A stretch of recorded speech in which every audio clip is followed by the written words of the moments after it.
नमस्कार साथियों, स्वागत है आपका एसआर क्लासेस के ऑनलाइन प्लेटफॉर्म पर। जैसा कि हम लोगों ने पिछले 2 लेक्चर्स में हम लोगों ने इंडेफिनिट इंटीग्रेशंस के 2 टॉपिक को कवर किया, जिसमें पहला टॉपिक इंटीग्रेशन क्या होता है और दूसरे टॉपिक में हमने उससे रिलेटेड कुछ फॉर्मूलों की लिस्ट तैयार की।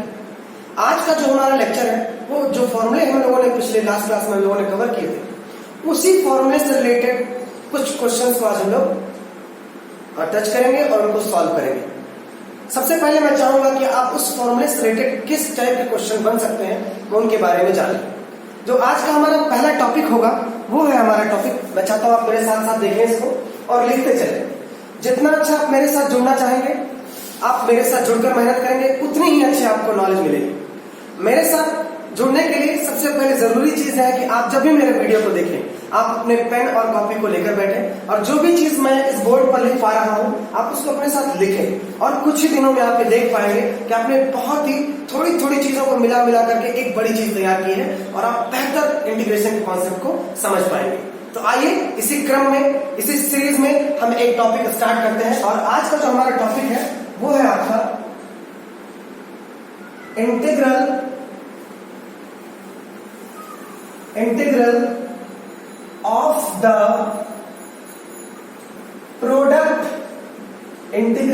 of the product of a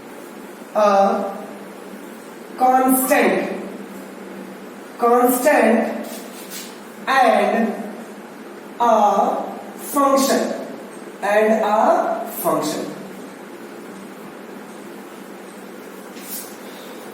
अगर हम देखें तो integral of the product of a constant and a function, यानी हम इसको हिंदी में अगर कहना चाहें तो अचर एवं फलन के गुणनफल का समाकलन।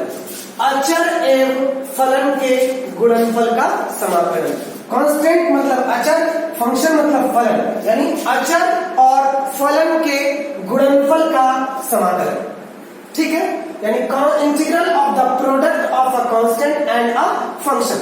यानी इसको पढ़ने के बाद सिर्फ एक चीज दिमाग में हमारी आ रही है कि उन सभी फंक्शन का और प्रोडक्ट, फंक्शन का कांस्टेंट के साथ जो प्रोडक्ट होता है उनका हमें इंटीग्रेशन निकालना है। तो हमारे सामने 2-3 टॉपिक है, 2-3 क्वेश्चन सबसे पहले मैं लेना चाहूंगा। मान लीजिए एक कोई फंक्शन है, हम इसको पॉइंट वाइज समझने की कोशिश करते हैं, 1 पॉइंट 2 पॉइंट करके हम समझेंगे। सबसे पहला मान लीजिए हम पहले पॉइंट को डिस्कस करते हैं। मान लीजिए हमारे पास एक कोई कांस्टेंट है जिसको हम लैम्डा कह दें। सपोज हमारे पास एक कोई कांस्टेंट है जिसको हम लैम्डा कह दें और दूसरा हमारे पास है x with respect to dx। Lambda constant है, x हमारा फंक्शन है और dx का रिप्रेजेंट कर रहा है कि हमारा जो इंटीग्रेशन है वो किसके रिस्पेक्ट में हो रहा है। तो dx इज रिप्रेजेंटिंग हियर कि integration is happening with respect to x। इस बात को एकदम दिमाग में आपको बिठा लेना है कि dx यहाँ पर जो आपके सामने लिखा हुआ है वो ये बताता है कि integration is happening with respect to x। यानी अगर हिंदी में कहना चाहूं तो dx यहाँ पर ये बता रहा है कि आपका जो समाकलन है वो x के सापेक्ष हो रहा है, यानी integration is happening with respect to x। तो आइए इस तरह के इंटीग्रेशन करने के लिए सबसे पहला काम जो हमें करना पड़ता है वो ये है कि हम कांस्टेंट टर्म को क्या कर दें, बाहर निकाल दें। अब ये कांस्टेंट कुछ भी हो सकता है, 1 2 3 4 5 6 7 8 9 10, कुछ भी, whatever. A B C D ये सारे क्या है, कांस्टेंट है। उसी ए बी सी डी के ही तौर पर लैम्डा भी हमारा क्या है, एक कांस्टेंट है। तो सबसे पहले हम लैम्डा को यहां से क्या कर लेंगे, बाहर कर लेंगे। लैम्डा को हमने यहां से क्या कर लिया, बाहर। अब अंदर हमारे पास बच गया x और dx। और मैंने बेहतर तरीके से आपको बताया था कि लैम्डा आपका बाहर रहेगा और इसका जो इंटीग्रेशन आएगा वो हो जाएगा x²/2 और प्लस कितना आ जाएगा आपका c। तो आप देख सकते हैं कि lambda into x²/2 plus c, ये आपका इंटीग्रेशन होगा। ठीक है, अब कोई जरूरी नहीं, एक क्वेश्चन मैं चाहता हूं कि और मेरे साथ आप देखें, एक पॉइंट आप और देख लीजिए। जैसे अब कोई जरूरी नहीं है कि आपके पास कोई एक ही फंक्शन हो या कोई एक ही, आप उसको कई तरीके से आप देख सकते हैं। जैसे हमारे पास मान लीजिए कोई 2 फंक्शन लेते हैं, मतलब 2 क्या, हम 2 ही लेते हैं। चलिए पहला मान लेते हैं f1x प्लस माइनस f2x और इसका इंटीग्रेशन करना है हमको dx के रिस्पेक्ट में। ठीक है, मैं थोड़ा सा बड़ा लिख दे रहा हूं आपके लिए फिर से। सपोज हमारे पास ये हो गया हमारा f1x और प्लस f2x इंटू कितना होगा आपका dx। हमको इसका इंटीग्रेशन करना है। तो जैसा कि मैंने यहाँ पर आप देखें प्लस और माइनस कोई भी सिंबल हो सकता है, या तो प्लस भी हो सकता है, क्या हो सकता है, माइनस हो सकता है। आपको बस देखना है। अब दोनों सिंबल यहाँ पर एक साथ लगे, इसका मतलब ये नहीं दोनों ही हमेशा रहेंगे। आपको ये मैं बताने का सिर्फ एक तात्पर्य है कि हाँ प्लस भी हो सकता है और माइनस भी हो सकता है। आपको दोनों में से कोई एक ही सिंबल क्वेश्चन में मिलेगा, ठीक है ना। बस मैंने दोनों को कंबाइन करके यहाँ पर आपके लिए लिखा है। तो मैं चाहता हूँ सबसे पहला काम आप यहाँ पर क्या करें कि दोनों को आप अलग कर लें। ये हो गया f1 dx, चलिए हमने प्लस सिंबल चूज किया यहाँ पर, ये हो गया। अब दूसरा इंटीग्रेशन f2x और dx। आप देख पा रहे हैं कि दोनों इंटीग्रेशन आपके क्या है, अलग अलग है। चलिए इन दोनों को हम लेते हैं। तो f1x का जब इंटीग्रेशन करा, ये मिल गया capital f1x plus c constant हो गया आपका। दोनों अब इधर जब आप करेंगे क्या हो जाएगा, f2x और प्लस कितना मिल गया आपका, c मिल गया। तो इस तरह से आप देख सकते हैं कि दोनों आपके क्या हो गए, हम सॉल्व कर चुके हैं, ठीक है ना। ये आपका हुआ। अब कोई जरूरी नहीं कि हर क्वेश्चन में आपको दो ही मिले, दो से ज्यादा टर्म भी हो सकते हैं। तो आइए दो से ज्यादा टर्म होंगे तब आप क्या करेंगे उसको सीखते हैं। पहले मैं आपके लिए इसको मिटा देता हूं कि आपको समझ में आए। चलिए जैसे हम लोग कंसीडर करते हैं कि हमारे पास एक क्वेश्चन है कि f1x plus minus f2x plus minus f3x plus minus f4x और आपका ये रहा आपका dx। चलिए ये बना लिया हमने dx। अब हमारे पास चार चीजें हैं प्लस माइनस के साथ में, लेकिन आपको कोई एक ही साइन चुनना है। चलिए हमने कहा क्वेश्चन को थोड़ा सा इजी बना देते हैं, केवल प्लस लगा हुआ है, लेकिन यहाँ पर क्या हो सकता था, माइनस भी हो सकता था। तो चलिए एक बार माइनस लेके कर देते हैं हम लोग इसको। ये प्लस हो गया, ये माइनस हो गया और ये फिर क्या हो गया, प्लस हो गया आपके लिए। सबसे पहला काम हम इसको सेपरेट करेंगे, अलग अलग करेंगे। आइए अलग अलग कर देते हैं। अब कोई जरूरी नहीं केवल प्लस और माइनस के केस में, जैसा कि फर्स्ट लेक्चर में मैंने आपको बताया था कि प्लस और माइनस में तो कोई दिक्कत नहीं है, लेकिन मल्टीप्लिकेशन और डिवीजन में ये प्रॉब्लम करता है और सॉल्व नहीं हो सकता। इसके लिए कुछ अलग तरीका आपको करना पड़ता है। जैसे आपने देखा था कि 1/log x का 1/x का log x आया था, है ना, उसी तरीके से। अब देखिए प्लस माइनस में कोई दिक्कत नहीं, इसको हम लोग सॉल्व करते हैं पहले। तो ये देखिए, तो f1x dx minus f2x dx minus f3x dx और यहां आप देख पा रहे माइनस f4x dx। चलिए हम इसके इंटीग्रेशन को देखते हैं। f1 का इंटीग्रेशन होता है कैपिटल f1x आ गया, माइनस इसका इंटीग्रेशन कितना मान लेते हैं, f2x मान लेते हैं, माइनस ये कितना हो जाएगा, f3x हो जाएगा, ये कितना हो जाएगा, f4x हो जाएगा। और एक इंटीग्रेशन कांस्टेंट हमने चूज कर लिया, तो क्या है आपका c। यानी इस तरीके से हम क्या कर सकते हैं, इसको सॉल्व कर सकते हैं। ये रहा आपका कि अगर कोई इंटीग्रेशन में फंक्शन और कांस्टेंट का मल्टीपल अगर हो तो आप इंटीग्रेट कैसे करेंगे, आज हम सीखेंगे। इसी तरह से कई सारे क्वेश्चन हम लोग उठा करेंगे। तो आइए एक दो क्वेश्चन हम लगाते हैं, जो कि आज हमारा टारगेट है। और कम से कम आज हम लोग 8 से 10 क्वेश्चन करने की कोशिश करेंगे। तो सब लोग मेरे साथ एकदम बैठे रहिए और पेन और कॉपी के साथ लेकर अगर आप बैठेंगे तो आपको बहुत मदद मिलेगी। चलिए जो पहला क्वेश्चन आज जो हम चूज करने वाले हैं वो आपके लिए बहुत ही बेहतरीन क्वेश्चन है। तो आइए उन्हीं में से एक क्वेश्चन चूज कर लेते हैं। कोई सपोज हमारे पास एक क्वेश्चन है कि 3x, एक क्वेश्चन चूज कर लेते हैं। क्वेश्चन नंबर फर्स्ट जो है आपका 3x square plus 5x plus 4 और इंटीग्रेशन ऑफ कितना, dx के साथ, यानी x के रिस्पेक्ट में क्या करना है, इसको डिफरेंशिएट करना है। हालांकि ये क्वेश्चन बड़े कॉमन से हैं, बहुत छोटे से हैं, लेकिन शुरुआत करने के लिए ये काफी है। तो जो बच्चे अभी शुरुआत कर रहे हैं, जिनको ऐसी छोटी छोटी चीजें नहीं आती, उनके लिए बहुत ही हेल्पफुल है ये वीडियो, तो वो देख सकते हैं। तो सबसे पहला काम आपको पता है कि यहाँ पर दो चीजें हैं, कांस्टेंट और फंक्शन। तो देखिए ये कांस्टेंट है फंक्शन, ये कांस्टेंट है फंक्शन, ये कांस्टेंट, ठीक है ना। तो सबसे पहले हम लोग इसको सेपरेट करते हैं। सेपरेट करने के लिए क्या करेंगे, चलिए आइए सेपरेट करके देखते हैं। ये हो गया 3x स्क्वायर और सेपरेट करने के साथ ही साथ आपको बता दूं कि हम लोग कांस्टेंट को इंटीग्रेशन से बाहर निकाल देते हैं, ठीक है ना। और ये आ गया dx प्लस यहाँ से 5 बाहर आ जाएगा और ये कितना हो जाएगा x, ये हो जाएगा dx। ये कांस्टेंट तो बाहर आ गया, लेकिन अंदर केवल क्या रह गया आपका dx, ठीक है ना।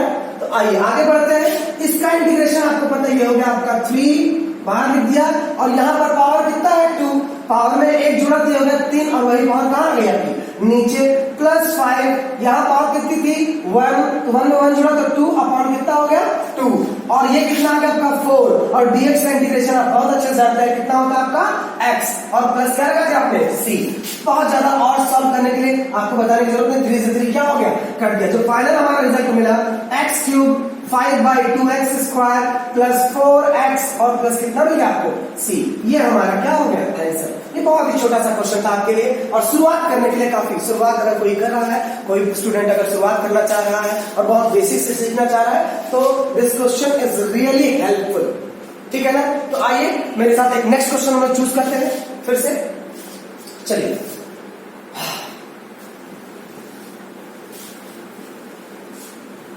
एक क्वेश्चन हमने चूज किया, थोड़ा सा कॉम्प्लिकेटेड लगेगा आपको, लेकिन वो है नहीं। तो क्वेश्चन नंबर जो हमारा सेकंड है उसके लिए हम लिखना चाहेंगे आपके लिए कि under root x plus 1/√x का होल स्क्वायर dx।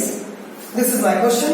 और इसको करने के लिए आपके दिमाग में ये अंडर रूट पहले से सॉल्व कर लेते हैं, वो कर लेते हैं, बहुत सारे ख्याल आपके पास आएंगे, लेकिन नहीं, हमें क्वेश्चन को ऐसे देखना है कि कुछ ऐसा किया जाए जिससे वो सिंपलेस्ट फॉर्म में आ जाए, अपने सरलतम रूप में आ जाए। तो ऐसा कुछ हमें सोचना पड़ेगा जिससे क्वेश्चन क्या आ जाए, एकदम सिंपल फॉर्म में आ जाए। तो आइए कुछ हम लोग भी सोचते हैं। अब जरा सोच के देखिए, अगर हम इसको होल स्क्वायर कर दें, जैसा कि आपको पता होगा a प्लस बी का होल स्क्वायर, जिनको नहीं आता उनके लिए मैं किनारे लिख दे रहा हूं, क्या होता है a square plus B square plus 2ab। ये आपका, तो a की जगह पर अंडर√x है और b की जगह पर 1/√x है। तो सबसे पहले हम इसका होल स्क्वायर करते हैं। तो आइए होल स्क्वायर के क्रम में अंडर√x का होल स्क्वायर यानी x मिला हमको, क्योंकि स्क्वायर करने पर अंडर रूट क्या हो जाता है, हट जाता है, और यहां पर आपको क्या मिल गया 1/x मिल गया। अब प्लस 2ab, 2 लिख दिया, और a की जगह पर कितना आ गया अंडर√x, और b की जगह पर कितना आ गया 1/√x, ब्रैकेट हो गया आपका बंद। आइए थोड़ा सा और सिंप्लीफाई कर लेते हैं। ये अंडर रूट से अंडर रूट क्या हो गया कैंसिल, हमारे पास क्या मिला x प्लस 1/x प्लस 2, और ब्रैकेट में क्या आपका क्या मिला dx। आइए इसको अलग अलग कर लेते हैं, x dx plus 1/x dx plus 2, बाहर निकाल दिया और कितना हो गया आपका dx। बहुत सिंपल है आपके लिए, x का x²/2, 1/x का कल हम लोगों ने किया था log x और प्लस 2 बाहर आपका, और ये x प्लस कितना हो गया c। देखिए एक छोटा सा क्वेश्चन आपके लिए कितना बेहतरीन एक कॉन्सेप्ट लेकर आया है, आप उसको समझ सकते हैं। देखिए पहले अंडर रूट में था, लेकिन आप देखिए क्या हो गया, ठीक है ना। तो क्वेश्चन को पहले मिनिमम फॉर्म में रखने की कोशिश करें कि वो ऐसा कौन सी चीज यहाँ अप्लाई की जाए, वो आपको अपने आप से सोचना पड़ेगा, आपकी प्रैक्टिस पर डिपेंड करेगा कि आप किस तरह से क्वेश्चन को सोचते हैं, ठीक है ना। जितने ज्यादा क्वेश्चन आप लगाएंगे आपके समझने का तरीका उतना ही अच्छा होता जाएगा। तो बच्चों आज से एकदम दिमाग में बिठा लीजिए कि मैक्सिमम क्वेश्चन हम प्रैक्टिस करेंगे इसके ऊपर, और बहुत ज्यादा से ज्यादा क्वेश्चन लगाने की कोशिश करेंगे। तो आइए एक अलग से क्वेश्चन पे चलते हैं हम लोग लेकर के, ठीक है। उम्मीद करता हूं आप लोग इन सारे क्वेश्चंस को नोट कर रहे होंगे अपने किसी रफ कॉपी में, या कोई अपनी नोट्स बनाते चलेंगे, तो आपके लिए बहुत हेल्पफुल होगा ये, ठीक है ना। वरना क्या होता है कि अभी वीडियो देखा आपने, फिर यहीं छूट गया, और हमने जो पढ़ा कभी भी याद हुआ कि मन उठाकर देखते हैं कि हमने क्या पढ़ा, तो आपके पास कुछ लिखा तो है ही नहीं, तो आप क्या देख पाएंगे। तो मेरा बस यही कहना है आपसे कि अगर आप इसको देख रहे हैं तो जरूर इसके साथ साथ एक कॉपी भी अपनी तैयार करते चलिए, आपके लिए बहुत फायदेमंद होगी। Thank you. नेक्स्ट क्वेश्चन जो है हमारा, वो थोड़ा सा हम लोग कुछ टर्म्स को मल्टीप्लाई करने से रिलेटेड लेके चलते हैं कि जिस हिसाब से क्वेश्चन। चलिए आइए एक क्वेश्चन हम चूज करते हैं। क्वेश्चन नंबर हमारा जो है थर्ड जो है आपका, ये हो जाता है x प्लस 3 और x माइनस 4। ये है आपका क्वेश्चन, देखकर आपको आसान लग रहा है। सबसे पहले हम क्या करेंगे, इसमें इन दोनों को आपस में क्या कर देंगे, मल्टीप्लाई कर सकते हैं। तो मुझे उम्मीद है बहुत सारा मल्टीप्लाई भी आता होगा, आइए मल्टीप्लाई कर देते हैं।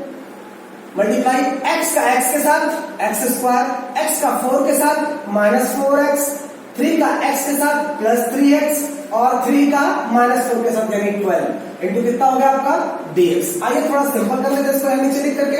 ये हो जाएगा x², 4 में से 3 गया तो माइनस कितना बचेगा x, और माइनस कितना बचेगा सर 12। फिर से लिख देता हूँ, x² माइनस x और प्लस माइनस कितना आ गया आपके लिए 12 इंटू कितना आ गया dx। अब आगे क्या करना है आपको पता होना चाहिए, तो आइए सबसे पहले हम इसे सेपरेट कर लेते हैं। तो ये हो गया एक्स स्क्वायर माइनस हो गया एक्स माइनस 12 आपका बाहर और कितना हो गया सर आपका dx। तो देखिए एक्स स्क्वायर का आपको पता है पावर में एक प्लस हो जाएगा तो 3 और वही पावर कहां जाएगी नीचे, माइनस इसकी पावर 1 थी तो एक्स स्क्वायर बाई 2 और 12 के साथ कोई कांस्टेंट 12 के साथ सिर्फ dx बचा है तो dx का इंटीग्रेशन कितना हो गया x।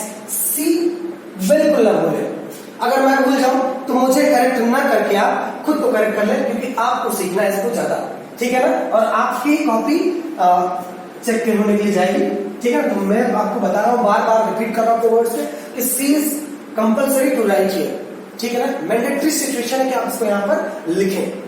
जैसा कि सी के बारे में हम लोग कल बहुत ज्यादा पढ़ चुके थे, हालांकि हमें पीएचडी नहीं करनी इसमें। सी बस इतना समझ लीजिए, ये हमारा क्या है, इंटीग्रेशन कांस्टेंट है, इसकी वैल्यू फिक्स रहती है, ठीक है ना।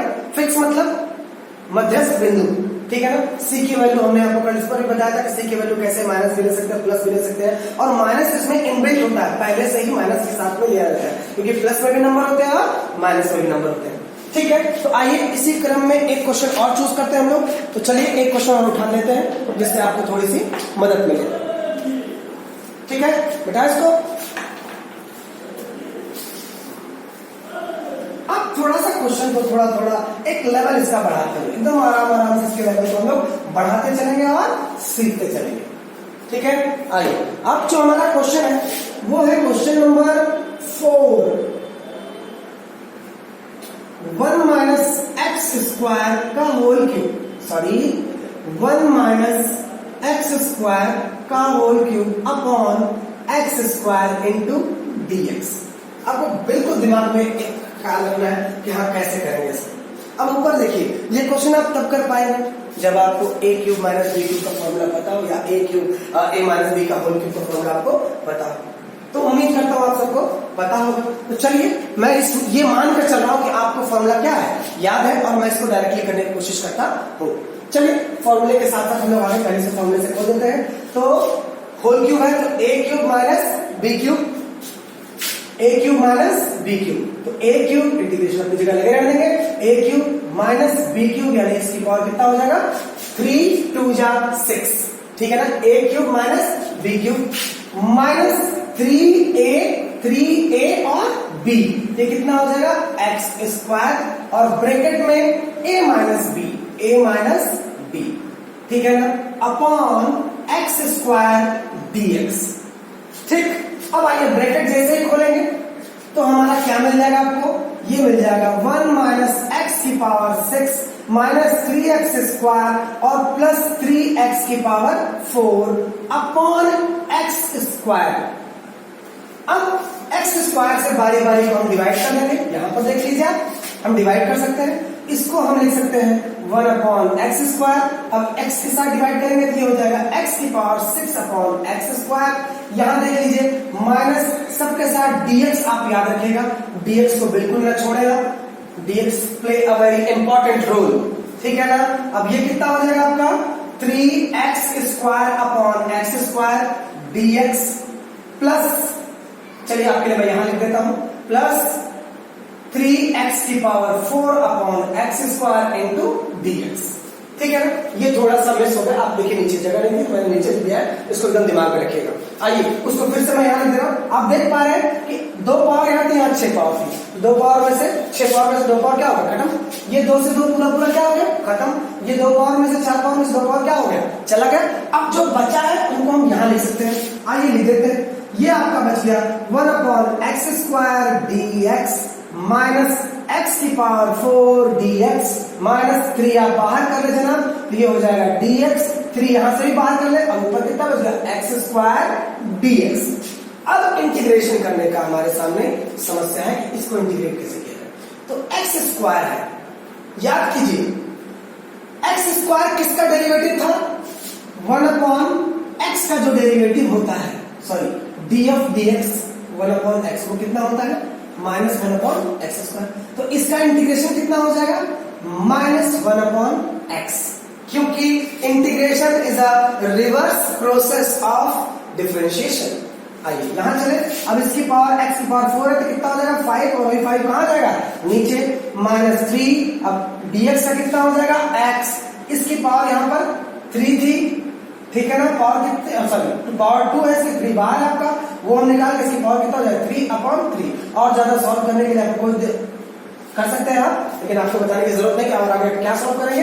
ये लीजिए आपका आंसर आपके सामने, -1/x माइनस x की power 5/5 minus 3x plus x cube और प्लस कितना होगा सर आपका 3। तो ये रहा आपका रिजल्ट। देखिए कितने आसानी से हम लोग क्वेश्चन को कर सकते हैं अगर हमारा बेसिक कॉन्सेप्ट क्या है, क्लियर है। तो साथ साथ सीखते रहिए और कॉन्सेप्ट भी अपना क्लियर करते रहिए। और फिर से आपको याद दिला दूं कि आप इसको जो है एक नोट्स के तौर पर या एक रफ के तौर पर जरूर लिखते चले, इससे आपको बहुत फायदा मिलेगा, ठीक है ना। आइए कुछ क्वेश्चंस पर हम और चलते हैं और सीखने की कोशिश करते हैं। उम्मीद करता हूं आप लोग उसको जरूर नोट कर रहे होंगे, ठीक है, थैंक यू। अगर नोट कर रहे हैं तो, नहीं भी कर रहे हैं तो आप मेरा वीडियो फिर से देख लीजिएगा, जिससे आपको फिर से आपको चीजें मिल सकती है, लेकिन साथ साथ करेंगे तो इसका एक अलग ही फायदा है। चलिए